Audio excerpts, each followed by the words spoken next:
Alors, on va commencer l'entretien. Ça va être un entretien collectif d'une durée approximative de 5 minutes. On va commencer. Mélanie, c'est vous, d'accord? Est-ce que vous pourriez vous présenter? Bonjour, moi je m'appelle Mélanie, je viens de Cergy-Pontoise, je suis célibataire. Enfin, je suis avec un garçon qui s'appelle Kylian, mais on n'a pas de statut qui est vérifié par la loi. Je suis Gémeaux. Vas-y, à toi. Alors moi je m'appelle Jennifer, je suis née à Créteil mais j'habite à Paris. J'ai un diplôme, j'ai un secrétariat de... Pardon, j'ai un bac professionnel, excusez-moi, je suis un peu stressée. Bac professionnel, secrétariat et comptabilité. J'ai aussi fait une formation de conseillère en images. Vous avez des enfants? Non, pas encore. Moi j'ai un chat. Très bien. Que savez-vous sur notre agence? Qu'est-ce que vous pouvez nous dire sur notre agence, par exemple? Vous êtes une agence d'hôtesse d'accueil. Vous êtes parmi les 3 meilleures agences d'hôtesse d'accueil de Paris. Moi, c'est pour ça que j'ai postulé, pour vraiment intégrer l'élite, quoi. Vous êtes là, genre, pour mettre des hôtesses dans des accueils, dans des entreprises qui vous sollicitent. Ça peut être pour des cabinets d'avocats, des entreprises prestigieuses ou des gros groupes de notre société. Les sièges des sociétés, genre les sièges, quoi. Pour présenter l'excellence, la pertinence, l'élégance.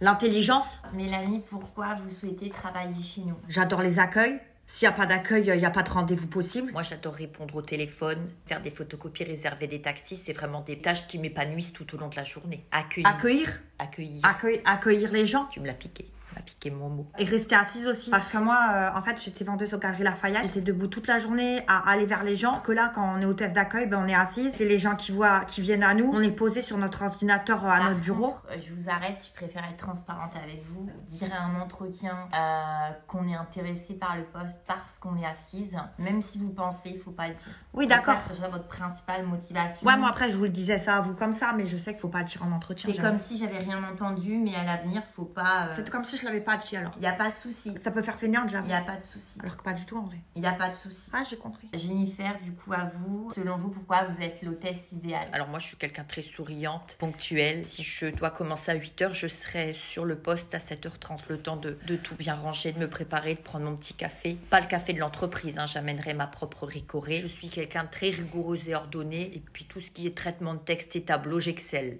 Sans mauvais jeu de mots. Moi, j'adore tout ce qui est secrétariat. J'adore faire du classage de documents, de la mise en pli. Mise sous pli. Ouais, aussi, ouais. Ça n'existe pas. Mise en pli, c'est les cheveux. Il vous arriverait parfois en poste de devoir accueillir simultanément diverses catégories de personnes de haut rang. Gros clients, chefs d'entreprise, hommes politiques. Il serait nécessaire d'assumer en même temps la responsabilité du standard téléphonique, qui implique parfois de gérer jusqu'à 4 interlocuteurs, impatients et mécontents au bout du fil. De plus, des tâches urgentes telles que l'envoi de plis et colis en recommandé ou par coursier peuvent nécessiter une attention immédiate. Pouvez-vous affirmer votre capacité à travailler sous pression efficacement dans de telles conditions? Oui. Supposons qu'on vous confie des tâches supplémentaires en plus de celles prévues initialement dans votre emploi. Quelle serait votre réaction face à cette situation si vous deviez quitter plus tard que l'heure prévue? Si c'est pour décharger les employés de l'entreprise quand ils sont dans le rush, bon. Très bien.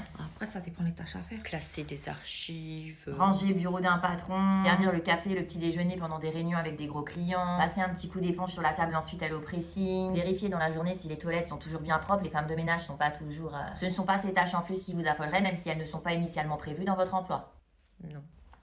Concernant la rémunération, il n'y a rien de nouveau à signaler comme vous avez pu le constater. Nous nous situons au niveau du salaire minimum interprofessionnel de croissance. De quoi? C'est payé au SMIC. Ah ouais, d'accord. Le SMIC. Ah, je crois que c'était un salaire de prestige, moi. Moi, ça me va. Moi, de toute façon, tant qu'il y a des tickets resto que je peux utiliser à Carrefour... Après, si on travaille bien, on peut peut-être être promu ou augmenté.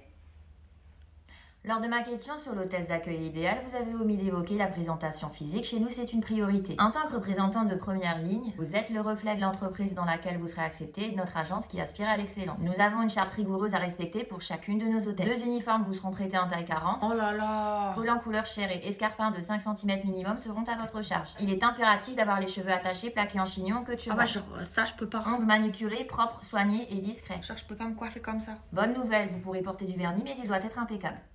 Moi, si je suis pas coiffée comme ça, c'est pas moi. Et vous devrez porter impérativement le rouge à lèvres Chanel cerise numéro 27, ce qui impliquera naturellement quelques petites retouches dans la journée. À faire sur vos heures de pause, évidemment. Ah ouais. Notre agence est extrêmement stricte à cet égard. On doit venir en erreur habillée comme ça, t'imagines? Avec le déguisement et le chignon. Êtes-vous prête à remplir toutes ces exigences? Là, ça commence à faire beaucoup quand même. Oui.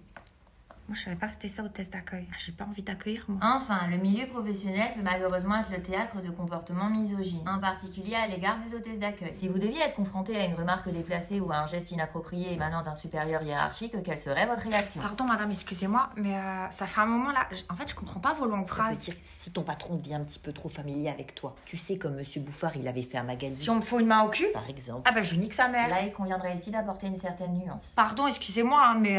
Faut rien dire, quoi.